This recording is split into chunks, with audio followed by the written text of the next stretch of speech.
Alright, what's up guys? So, last video we finished up the front clip. This video, I'm gonna start cutting up the rear. As you can see, I have a couple holes already. This was so I could get to my fuel pump because I didn't want to drop the tank. That one was because I thought the fuel pump was over there. It wasn't over there, it was over here. But it'll make it a little bit easier to start cutting this out. So the plan for right now is you can see the frame here, right, for the car. I'm not gonna cut that out yet. Probably will today, but just not this very second.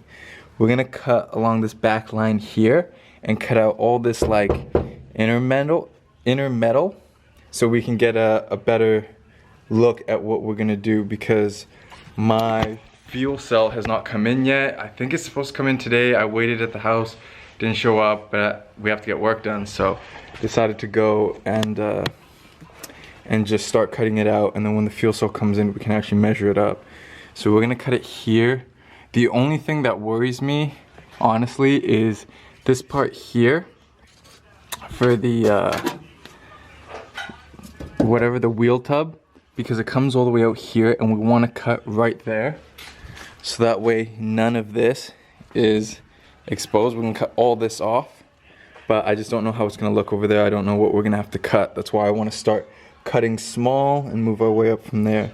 If we can, I'd like to use the factory frame to help hold the fuel cell in, and then whatever we're not using we can just cut from there and then tube it the rest.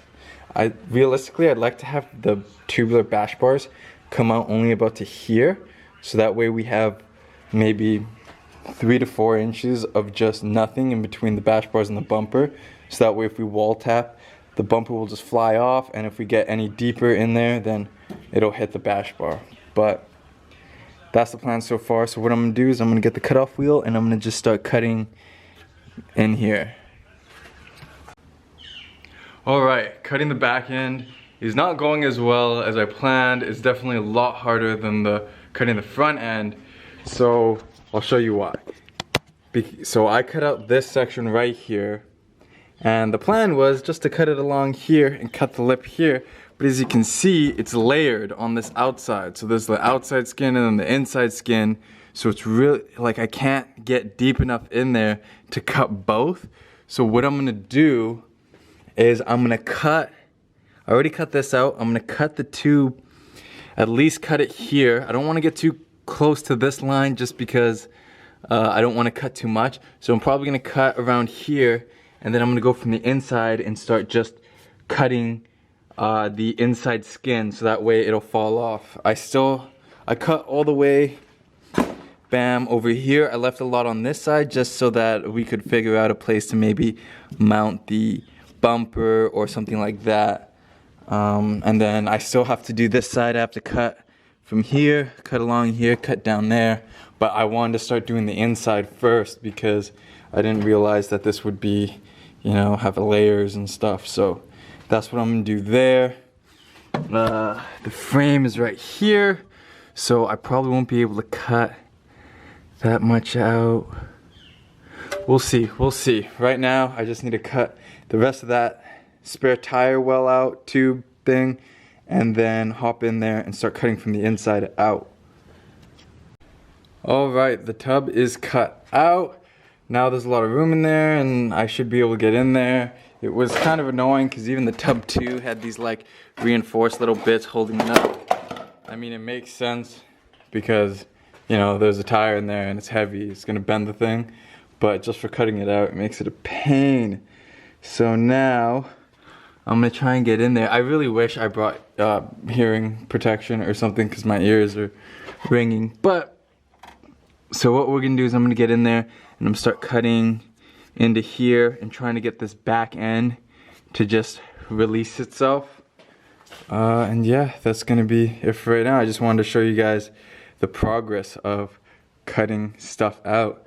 And as you can see when I welded the diff, I put drift staying on the cover thinking that I'd be able to see it, but I can't. But now I can, but it doesn't look that great.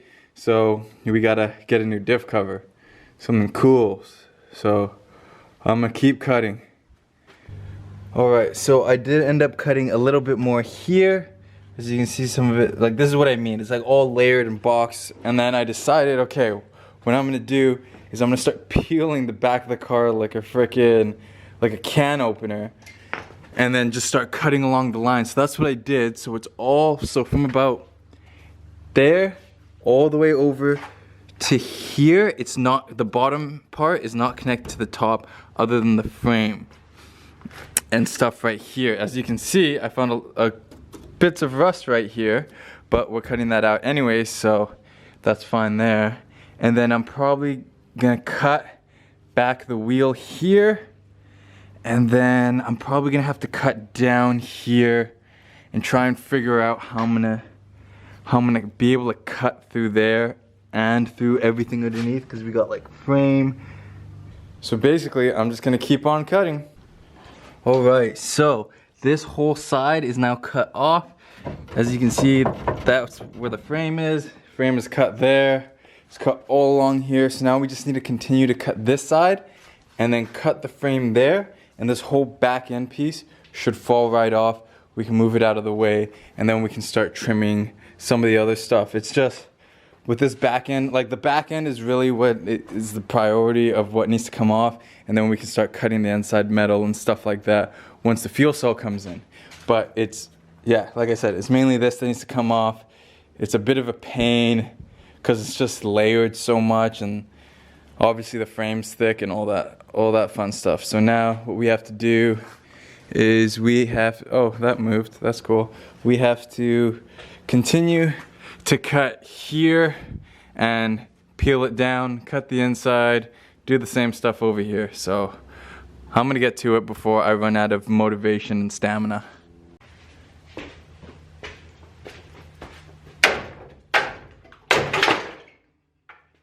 Woo!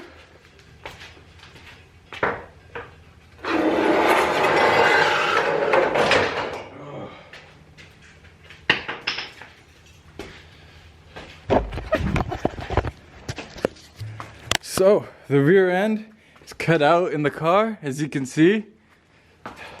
So now you can see like visibly. So this was an outside layer, this was a layer, there was this, that, there was, you know, the top, the outside, all of it. So it was an absolute pain to cut out. So that's what I'm gonna do right now. I'm just gonna like trim this, cut that part out, cut this out here, you know, just get it all nice and ready to, and cut it here, like this is just nasty, just so that she's ready to actually get welding and get, you know, the fuel cell in. Hopefully when I go home, the fuel cell is there. If you're wondering why I'm wearing this hat, it's because if this actually makes the cutting less loud. So yeah, and it's actually kind of cold, as you can see. You can see my breath. But yeah, the rear end's cut out. I mean, it looks bad, but that's just because it's cut out. It's not prepped, it's not ready to go. So I'm just gonna take some time and start chopping some of that stuff right now. All right, so I cleaned up the bottom a little bit. I kept this just because the trunk latch hooks on there, and I know I don't have a trunk latch, but oh, I don't even have a trunk latch on here. Yeah, so I kept that going around here.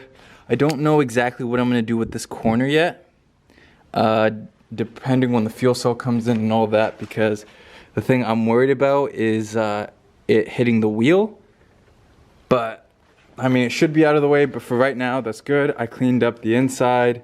I was wondering, I was like, why is the wheel well off center? Because when I cut it out, like you can clearly see where the wheel well was versus where it wasn't. And I was like, why is it not centered in the diff? It's because attached to the frame here is the mounting point for the strap that holds the stock fuel tank in, and the other one is on this side. So I was like, oh, okay, that makes sense. But I cut most of it out, but I'm just leaving it to see, you know, when the fuel cell comes in. And I think it looks pretty good. This top part is a lot more flimsy than I wanted it, well, than I anticipated. So what I'm probably gonna do is once everything's welded up, just weld like a little, just like a little piece of metal just here, maybe to the bottom of here and there, just so that it's a little bit stiffer, and that if we hit something and it bends, we can easily just push it and bend it back. And this is what it looks like with the trunk closed. I think it's gonna look absolutely baller when it's all welded up with the fuel cell, and you can see the diff right there. Oh, I'm so excited. Oh, I'm so pumped. Like, the front end's tubed, the rear end's cut out. Like, it's starting to look like a race car. The floor is absolutely I cut out a panel here, and I found all of these bolts and the nuts, and like maybe a pound or two of probably a pound of just tire stuck in there. So yeah, that's what she looks like. She's all cut out. I didn't cut the frames at the same length, but again, we'll look at it. I didn't cut them too short, but I didn't cut them the same. I just want to make sure that when the car is actually, like when the fuel cell comes in, we don't cut too much. That's basically it. You can cut a little and then keep cutting little. If you cut too much, you can't really put it back on. So I am so freaking pumped. Like, it's great. It's awesome. Like, the car is getting there. My goal is to get the chassis done by New Year's, so hopefully that works. It still needs coilovers and angle kit, so hopefully I can get some of that stuff in before the new year. If it takes a little bit after, it's all right. But yeah, we got the front done, we got the rear done. Once that's all done, then we can do bash bars. So that'll be exciting. I'm just rambling because I'm excited. Like, look at it. It looks like a race car. It's awesome. I hope you guys like this video, guys. Please subscribe to the channel, hit the like button, hit the bell, and I will see you guys in the next video. Peace out.